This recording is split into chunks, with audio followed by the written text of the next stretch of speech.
This episode is brought to you by our small biz shopping directory and the Shop 1 in 5 pledge.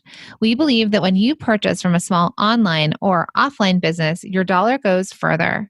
We're inviting you to shop the directory and take the Shop 1 in 5 pledge with us. It's a commitment to make 1 in 5 of your purchases from a small business, online or offline. It's a way to make an impact together where and when it matters most. Because the truth is, our purchasing power matters now more than ever. When you buy from the directory, you're buying from a real person. Our goal is to shine a spotlight on small product businesses and buy from each other. Here's what you can do to make an impact. 1, take the pledge. Make the commitment to shop 1 in 5 of your purchases through small businesses. 2, shop the directory. Don't know where to find small businesses online? We created the Small Biz Shopping Directory to make it easy to support, shop, and share small businesses. 3, share the directory. Imagine if each of us told 3 to 4 people to shop the Small Biz Shopping Directory. It would be incredible and life-changing to so many small businesses. Tell your friends, family, and social network. You can take the pledge at shop1in5.com and shop the directory at theproductboss.com/shop now. Don't worry, all the direct links in this episode will be linked in the show notes. Welcome to the Product Boss Podcast, where we help product-based businesses grow their sales and improve their strategies. Hey everyone, I want to introduce you to my co-host and biz bestie, Minna an Amazon guru that has built a multi-6-figure product-based business. And introducing the other half of the Product Boss, Jacqueline Snyder. She has helped launch and grow over 500 fashion apparel and accessory brands, even one of her own. And together, we share our inventory of secret weapons that will help you dig deep and do the work it takes. Are you ready? Let's build together. Hey, everybody, and welcome to another episode of the Product Boss Podcast. I'm your host, Jacqueline Snyder, with my festive co-host, Minna. Hey, Minna. Hey, Jacqueline. Okay, so we are edging towards the end of 2020. Congratulations, everyone. Dun. We made it. Not yet, but we're very close. We're so close. Hang on, everyone. This has been a year. I don't know what word to give the year. It's been a year. That's all we can say for everybody. And while it started off, I think the thing about 2020 is that we looked at it in the very beginning. I mean, we gave all of our masterminders these calendars that said this is seriously going to be the best year of your life. Yeah, I will read it. It is so funny that we gave that to them. 2020 had high expectations. It really did. Don't go back and listen to our other episodes that we're like, this is going to be the best year we've ever had in our lives. So we gave them all calendars that says, this is seriously going to be the best year of your whole entire life. And it had 5 exclamation points on it. But who's to say it hasn't been? That's right. So it started off wacky too. It had really high expectations, and a lot happened in the first quarter of the year where, I don't know, there were some, things. And then the pandemic, at least in the US, was March. Dun. Everything changed. I really am going to add a sound effect with that or something. We all freaked out a little. So think back to then. And, that's when Minna and I really stepped up and we're like, well, what do we do? What does everybody need to do to keep going, right? Like, just keep moving forward. And a lot of you did. And the amazing thing in hindsight and looking back at the year is that it actually has been the best year financially for a lot of our product bosses. So they saw, as much as things kind of changed, they've also seen incredible growth online, on platforms, on certain products that they never, ever expected. So we're not taking away, I know that a lot of small businesses have suffered this year. There's a lot of businesses that have closed, but we also have seen in our community amazing growth, whether we've grown personally or we've grown as the business owners, or our businesses have grown, we've been able to hire, and we've kind of flexed our muscles with, again, how am I going to say this nicely? Pivoting, freaking out and being like, what do I need to do next? Hiring people. We know a lot of the people we work with Their teams they've had to challenge people getting COVID. What do we do? How do we get people to work from home? How do we protect people and from a health perspective? How do we keep our business going with all of this other stuff coming in at us? It's like we're in a video game and they're like throwing balls at our head and we're just like ducking and trying to move and get forward. So Yeah, congratulate yourself sure. on making it this far. Yeah, I think whether it's best financially or not, we all grew in this year, some way, Mm-hmm. shape, or form. And I think it was a strength test, no matter what. Like you really saw how strong you were in this year for everybody. And so I think it is something that you said that you expanded and kind of contracted and you did what you need to do. A lot of it is survival mode, Mm-hmm. right? We had to survive this year and see how strong we really were, whether it be strong in ourselves innately or within our family bonds, our customer bonds, how strong our businesses were. If we were going to survive, going into 2021, because like you said, a lot of businesses did not survive. They probably did not recession proof themselves. Right. And this is unexpected. I mean, there's things that people couldn't even imagine. Oh, yeah, for Yeah. sure. I mean, so there was no way to prepare for even this. And that's not to say that they're not going to have the best year coming up for 2021, right? Because we all had to go through our own things for 2020, which is amazing because we're still here. You're still here listening to us, listening to this podcast, no matter what, even past all this craziness of this year.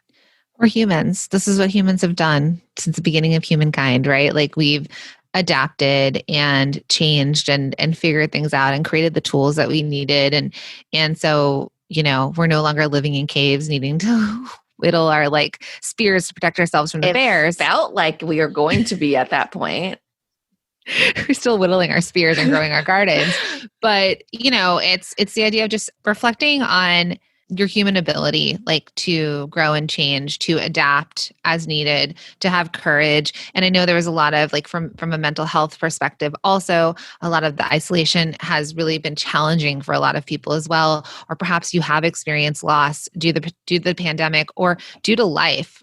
Right. Mm-hmm. So know that this was a very hard year. We never know what's to come. Right. The motion of the elections. Oh, I mean, all the things. Homeschooling, virtual schooling. Oh my, everything. Okay. Everything was a lot this year. Not being able to travel to see family, not being able to travel in general. Just there's a lot, right? People being unemployed, like spouses being unemployed and figuring out that when we weren't really prepped for that necessarily either. So it's been challenging and we know it's been challenging. But what we want to do in this episode is we do want to help you reflect. So we want you to think about 2020 and we have 5 questions for you. And it's the 2020 business test. Did you pass? And it's really our 2020 in review to take a minute, stop, reflect on this year. Because if you don't look back, you can't plan for forward, right? We can't plan for 2021 if we don't reflect on 2020 and think, what worked, what didn't work, where am I now?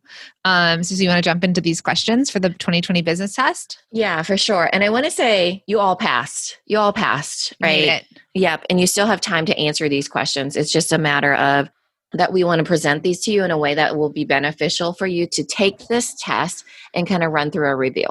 Okay. So the number one first question, this is again, just in review as a test. And actually, I think sit down with a piece of paper and these would be really great for a cup of coffee and sitting down with us and hearing these questions. Mm-hmm. So the first one is, did you hit your revenue goal? Right. And it's okay if you didn't. The whole idea of this is that you actually set a goal, right? So we just had our last Masterminders call right before Black Friday and everything is hitting the States and Cyber Monday and all that stuff. And they actually gave us a new goal for the rest of November and December, right? Because the revenue goal goes into a bigger revenue goal. It's just a piece of the months ahead, right? The quarter, the year, whatever it is. So did you hit your overall revenue goal? It's okay if you didn't, but it's just the fact that it gives you a jumping off point that that's what you actually tried to go for. Mm-hmm. If you know your numbers, if you know, maybe perhaps at the beginning of the year, you're like, I'm going to be $1 million company by the end of the year. And or I'm going to maintain what I made. And maybe you sell in person and, B2B and that didn't do as well. And you maybe didn't hit that goal. But I also want you to look at your revenue goal and break it down. Because, for example, one of my clients, she did so much of her business in person, direct to customer at in real life shows, and also wholesale. And when Mhm. all that got switched, she had to really lean into her online. So if we look at it, she's able to, maybe she's not hitting her total revenue goal, but she's able to tell me, and this going to our next one, but she's able to tell me that she is, 20% higher online than she was this time last year. So she Mhm. can measure that. So while she maybe hasn't hit the full on goal, she's able to see where things are growing, which I think brings us to the next question. Yeah, I absolutely love that because as we're taking this test, right, it's about what business owners do. They reflect on what's happening. So it's a matter of, okay, you have that goal, they set the goal, and now we're moving to the next one, which is, did you measure what grew, right? So this is another thing business owners do. They measure because what you don't measure does not grow. Also, when you measure things, you can also maintain the growth, right? If you're not measuring along the way to maintain it, then who's doing it? What's happening? you know, and it's not like you have to be on top of it all the time, but I think this is an important one because, even if you don't hit your goals, you as a business owner should actually write down that you didn't hit your goals, but here's what's going to happen the next time. Mhm. Yeah, because if you can reflect, like going back to the client with, okay, so this didn't, it was like she felt like an arm was cut off on the way of like, this is how I do my business. This was automatically cut off. I couldn't do it anymore. Okay, well then how did she pivot? And what is she growing? And she was able to measure it exactly like you said, because she could look back and say, we're 20% over, we're 30% over. Actually, going into Black Friday, she said, we're actually 10% under right now. So then the question Not bad. right. But my thing to her was, okay, all right, we're 10% under. We're going into the busiest time of year. What can we sell? What can we do to bump that number up? So what did I ask her? I said, well, what's your best seller? What do Hmm. you have that you can sell all day, every day? What is something new that you've created that maybe they don't know about or you haven't promoted enough? Is there some sort of promotion? Because at this time of the year, we were not telling her get on another platform, right? We were telling her to lean into her visibility, into her marketing, into bundling things, into, what can she sell all day, every day? Because that she could then measure and know, if I can sell this all day, every day, I just have to lean into it, sell more of it, and it'll increase my numbers. So the only way we could make those strategic decisions in her business was to actually measure, to have numbers, to measure what grows, or to say, well, this isn't doing well, so where do we go from here? Yeah, I love that. Which takes us to our next question. And I think this is really important. And that is, did you try something new? Now, stop everybody before you start thinking about all the new products you want to come out with because we asked this question. That's not what we mean, right? Did you try something new? And I would say that I want to know, did you try something new in 2020 that built a skill set? Right. That was the whole point of 2020 a lot of times because we have to hang on to, a lot of it was what did we have on the shelves to sell? And when you develop new products, it takes time and money, right? So we were leaning into what we already knew sold for all of you, just like what Jacqueline said, right? Because you need that time and you need that money. But did you try something new that you haven't tried before? Did you do a live event sale online? Did you show up on video more times than you've ever shown up in your life? Did you test out doing some reels that was Instagram? That's an Instagram thing. Did you collaborate with somebody or reach out to people that you've never reached out to before? So those are some examples. Yeah, I would say the other side of this is like if you were like my client and you did in-person shows, did you pivot and get online, right? Did you get your stuff online? Did you add Facebook shops to your Instagram? Did you some people, once everything shook out this year, they got onto Amazon, for example. They were like, I'm Mm-hmm. going to take my bestseller and I'm going to get it onto Amazon because that's what we recommend. Don't put all the things on Uh-huh. Amazon, right? But they took what they knew what worked and they expanded it onto another platform. Did you sign up for a mastermind? Did you get a course? Because while people were busy cooking sourdough bread, I remember everyone was like, here's my starter for sourdough. Mm-hmm. We were all focused on continuing our businesses, right? Growing it, figuring out what do I have to do next? I mean, all the hobbies we could have probably done. But even if you tried something new, right? We learned a lot. I mean, I'm going to tell you that the Black Lives Matter movement for me on a personal level was such growth that I never imagined that I was Oh, going to yeah. have. Something, And right? So something new is usually uncomfortable. And it was life-changing and amazing. So going through all of this together, I remember thinking too, I was like, what books am I going to read in the beginning of the pandemic? Or like, oh yeah, I'm going to be, I don't know what I was going to make. I had all these ideas, right? And then and that was in June, and I was like, wow, if I wanted to learn something new, and I did. And not only did it transform me, and it transformed my family. So I know that's like a little bit aside from the business side of it all, but just as a reflection for myself. So did you We try are our something new? businesses. I mean, Mhm. yeah. Did you try something new? We are our businesses. The idea of anti-racism was something new to both of us and to the general population, I feel like, right? We didn't Mhm. understand anti-racism versus not being racist, right? Mhm. So I think that was something new. Also, like, did you try anything new? Did you try reading actual books? Did you try making bread, right? Those are creative things that I feel like you still, I mean, that would have been really nice. That was one thing that I was really missing outside of, I used to get massages, for example, every 15th. Well, those are gone, still gone. Also, every Friday I would do something creative, usually to kind of get my wheel spinning, but there was no opportunity for that in this time. I did try different things, as in showing up on video more, definitely pushing my introvert skills to the max. You really did. It wasn't pretty every time, let me tell you.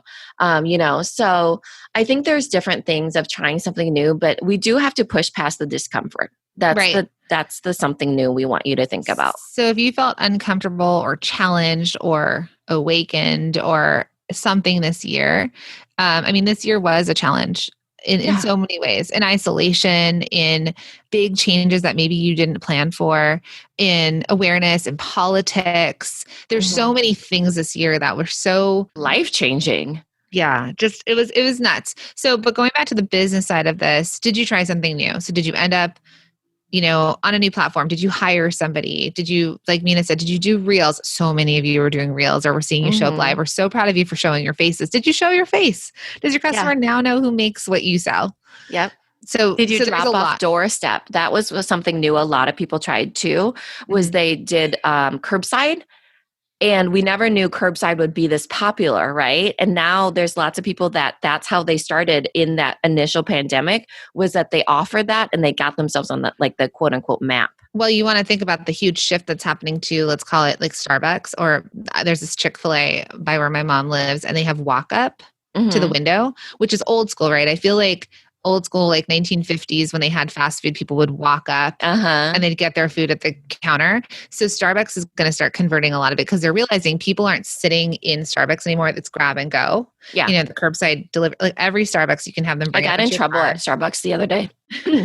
So they put all the to go, you can order on your app Yeah. and go get it. Well, they said in this area, but I've never gotten to go before. And I was like, oh, there it is. Actually, it's under Jacqueline. So We it's like, share an oh, account. yeah, there's mine. I'm Jacqueline, right? And then I went to go get it, and she's like, you actually can't grab it from this section. You have to wait till it's under behind the plexiglass because they have a process for that now. You Yeah. know, So these processes that have happened, or like the walk up window, are going to change the way that we order food or get things brought to our car. Going physically into stores versus, again, it's moving online, right? Because even if you're physically driving to the location to get it, the ordering process might even be different. At Starbucks now, also in all the drive-throughs, like some of them will give you, they have these cool things like these arms that like take your oh, card. ours is in a cup. So that was when I was laughing to you the other day when I was with my husband. And he tried to grab the mug that they put the cup in because he Uh-huh. didn't understand why they were handing him the Guys, cup like, don't touch with the my cup. mug.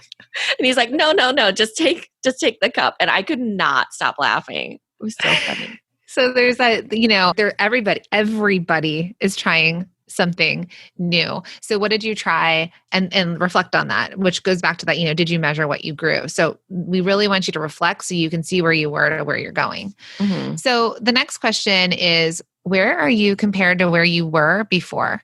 So is it more aligned with what you wanted out of life? So where you are now, is this more aligned than where you were, or are you feeling misaligned to where you wanted to be?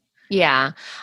We added this secondary question because that first question, where are you compared to where you were before? It makes us feel like we're comparing to, did I do anything? Did I do enough? Am I enough? And then you spiral. But the real question behind this, the underlying question is, are you more aligned with what you want out of life? So that comparison versus, making more money or having more products or whatever it is more the comparison of, is the life that you're living now more aligned with what you want to live in the future, right? And it might mean having less products. It might mean having less team members or having more team members, right? So just that alignment of making sure you're setting yourself up for your version of what you want your life to be is what this question is all about. Mm-hmm. So in reflection of you and I, for example, we hit our revenue goal for the year, Mm-hmm. but we also were feeling a bit burnt out, right? Yeah. Mm-hmm. So we kept going. It was like, just keep going, survival. What do we need to do next? How do we do this? And then the question came to looking at the last quarter for us. Again, remember, we're service in the way that for this business. And we're like, what do we want our last quarter to look like? And we launched the small biz shopping directory and the pledge. And that was a launch in itself. And now we're looking at, well, where do we slow down for a second? Do we take a minute? Do we batch? Do we plan? Do we strategize? So when we're talking about, is this aligned with where we want to be? The other part that we're looking at is we're busy. We have a lot happening in our business. Do we have the right team members to help us as we move into 2021? Because we've looked at this year and we're like, okay, we've got our team. We've been building our team. They've been flexing with us and working. Now, what do we need? Because I think the misalignment for us is everybody's working a ton. Yeah. And do we have the right members in the right places? Yeah, that is a major misalignment. Also, I think it's probably beneficial to know, like, you as a business, what your core things that you want out of your business are. Like, one of the things that Jacqueline and I came up with was 3 words that we really represent and what feels aligned with both of us, right? So one is education. The second is community. So I feel really aligned in both of those, and so does Jacqueline and so does our team. So it just feels like very aligned. The third one is, are we profitable, right? Because we are essentially a business, and that alignment of, are we hitting our goals? Are we setting realistic goals? Are we bringing on team members? All of that. So I think that's the alignment at the end of the day where you can be like, okay, I built this, education first, community first business that is profitable. So what is that for all of you? What is it that you feel like, this is why I'm working and how I can feel aligned, otherwise it's going to be, you're going to feel like it just doesn't feel quite right. Right. Because if you're burning yourself out or you're burning your team out or you're constantly making new products and you're like, keep making, but you're not profitable to it, for example, then what's the point? Unless you're a maker that just wants to make, right? Yeah. Like, unless you're like, then the number 3 wouldn't fit, which is pretty much everybody's. You wouldn't be a business, right? Yeah. I mean, then you would have to look at yourself and say, okay, like, I just love making. I don't care if I sell it. That's fine. That would be one of your pillars, but we want you to reflect on that and think, like, is that true? Otherwise, as business owners, and we always say this, in the part that we're coaching you all on is that this is not a hobby. This is a business. It may have been a hobby that has turned into a business, but the idea here is we want you to be profitable, right? We want you to make enough money to support your family, to hire a team, to pay for the materials and the goods, to grow your business. So that's something to think about. Is this more aligned with what you want out of life? Yeah. And if you are a hobbyist that doesn't want to make money from it, there's the initial misalignment right there. You already know that's not the life you want to live. Right. Okay. Some painters just want to paint and not really ever sell their art until one day they do. And then you might change that. So the 5th and final question is, what can you repeat next year? This is a big one. So big. So we call it like a repeatable year. This is something Jacqueline and I have been going through a lot, is what can be repeatable. But when it comes to product, when you have repeatable sales and repeatable things that you do, it comes with, I think of it, because some people were getting it mixed up with passive income, which there's no such thing as passive income in my mind. But in my mind, it's more like reoccurring income. You know that money is coming because you made this certain amount of sales, because you got this certain amount of customers on your live, right? you also got this certain amount of number of people on your email list. And you know that your launches are really, really great when you do this, right? Like Annika is a perfect example of this because this is one of her questions was, how do I stop being so dependent on these live sales? Well, those live sales are working, but how does she shift those live sales that she does into a reoccurring way? You know? So what can you repeat to make reoccurring so you know that at a certain base level, you're making a certain amount of revenue a month? So let's think about that really fast. So that's Annika of Hey Mavens, and she shows up live and she sells out of her lingerie or her flannel wraps that she has. She's been selling out going live. Mm-hmm. So she knows that that this community that she's built Loves and that. loves it, and they'll buy what she sells. So does she go live once a week? Well, as she's been priming her audience and her customers to enjoy this and to learn to purchase from her in that way, yes, she did it. But now she knows it works, but it's not sustainable. Mm-hmm. As the CEO of her business and the creator and all the things, it's not sustainable for her to do it all the time. So does she gather them all up and do this once a month and make it bigger? Mm-hmm. And it's a once a month thing that she does. And then she repeats that, for example, next year, if she feels like the weekly is too much, but maybe once a month would work, or bi-weekly, right?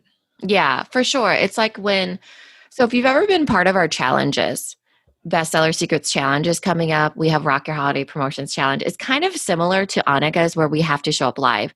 That's the thing that people love about our challenges is us showing up live. Just like at Hey Maven's Code, they love her showing up live. Well, we've systemized a lot of that. Like what Jacqueline was saying about Annika, she could change the structure to make it more beneficial where it's like, okay, here's the start date, here's the end date. She can make her customers very well aware of it while she's building her email list too. So maybe day one is like, okay, make sure to mention sign up for my email list because this happens around whatever. So Monday is this, Tuesday is this, Wednesday is this, and then it starts to be reoccurring even on a monthly basis, right? Because it needs to be like a win-win, but she's proven that they want her live. So how can she make that so it's like reoccurring, but at the same time, she can test out other things aside from once a month that might not be so reoccurring? Can she make money in her emails? Can she do a, collaboration? Can she send out a email series and follow up to that at the end of the month? Right? So things like that would make it reoccurring based off the fact that that is what she's starting with. Something that's repeatable that she knows that they love, the live component. Right. Or it could be the promotions you launch, right? You may have done a Mother's Day sale and you may have done, a holiday sale and you see that those did really well. You would repeat those next year. You would say, well, what worked? And I'll repeat it. You don't have to come up with brand new things every single time you're going to go into a new year, right? It's not like Mother's Day. If let's say you did 20% off Mother's Day gifts or bundles, you leaned into your bestseller and you did a bestseller bundle. Next year, does it mean that you have to like invent something from scratch? No. It means it worked. You hopefully have more customers than you did last year. Yeah, you have sell new it again. eyes. Yeah. And they loved it. So they know they can come back to you again for another mom, or you've got proof of concept.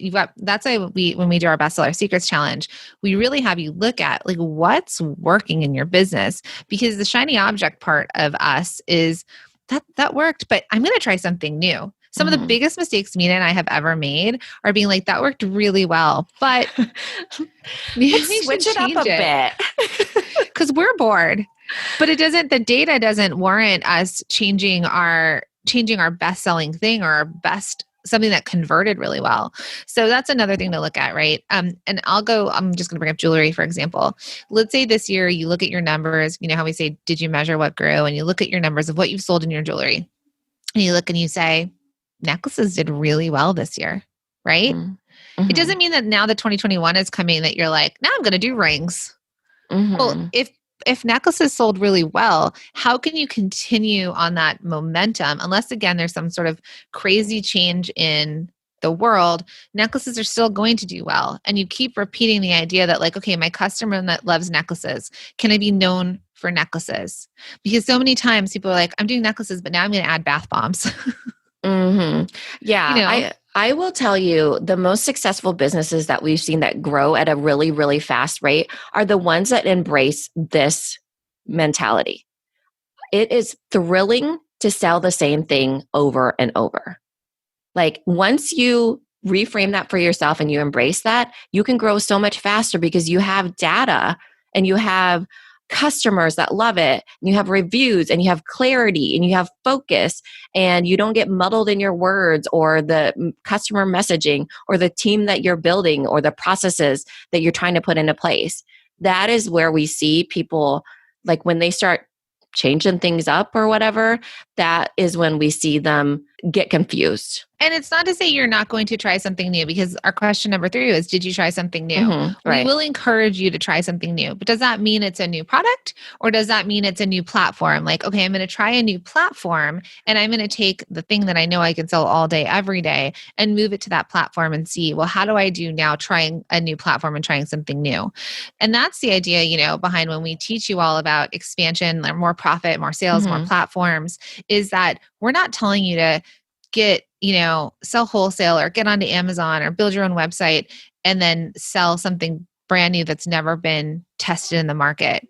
We're telling you, test it in the market. And when you can build a multi-million-dollar business off of a singular product. I mean, variations on that product, but it's not in the way of like, I want to be the lifestyle brand. It's in the, what am I known for? What can people refer me out for? And what can I keep building on? It is, what am I known for? Because what you're known for is usually your secret sauce, and people understand it very, very well. And it doesn't have to be something like super innovative. It just has to be in your style, and you have to attract the right people. And it's hard to attract the right people when you do too many things. Usually you even see with big companies, they don't go into, expansion is beyond growth, right? It goes conception, startup stage, growth, and then expansion. We did a whole podcast episode if you want to go back through and see. But at the expansion, they actually don't do a ton of new products in growth stage. They stick with what they're doing. They optimize the heck out of it. And then the expansion is when they've optimized their team. They've optimized their processes. They've optimized the actual product and every variation under the sun that they could have thought about. They optimize the selling of it. Like the conversion is like skyrocketed. And then they bring something new into it, or a different tier or a different collection or whatever it is, because that they have no choice but to expand, because they're top of their market. The competition can't touch them. And then they can sell anything to their customers. So then you've got such a big customer base that loves what you sell, that then you can add a vertical or a new product or a new category on. And then the customer's like, ooh, this is made by you. Yes, I will take it. I trust you on this product. I will take it over here in a new product. There's so many businesses we could talk about, that have done that, but that's what we just want you to think about. So what from 2020 can you repeat? You sold online, you did really well, you leaned into online, do more of that, right? You made a product and people love it, do more of that. If there's promotions that you did throughout the year and you're like, these worked, do that again. Also, what you liked, did you like doing those reels? Do more of them. Did you like showing up video? Do you feel like you're way better than you were before? Yeah, do more of that. Did you like making friendships online and having a meeting with each other to hold each other accountable? If you did, put yourself out there more, Yeah. And this is our 2020 reflection. And we do have some upcoming episodes coming where we're going to actually help you plan for 21. So don't worry, but we can only grow. Like Minna said, did you measure what grew? So without this baseline of this reflection, we cannot then grow from here or know what we need to implement into our businesses to grow from here. Yeah. So I want to thank all of you for going through 2020 with us. And those of you that are new to our community, thank you for being here with us. And those of you that are our original OGs, thank you for being with us. 2020 has been a wild ride, and we cannot wait to support you and see what's to come for 21. Yeah. Thanks, everybody. One last thing before we go. We created this podcast as a reminder that you are not alone in this. Growing a product business is so hard, and we want to help you through it. So thank you so much for listening. We truly appreciate it. We really do appreciate it. And we want to give a special shout out to those of you that have left us a review. Thank you so much for taking the time.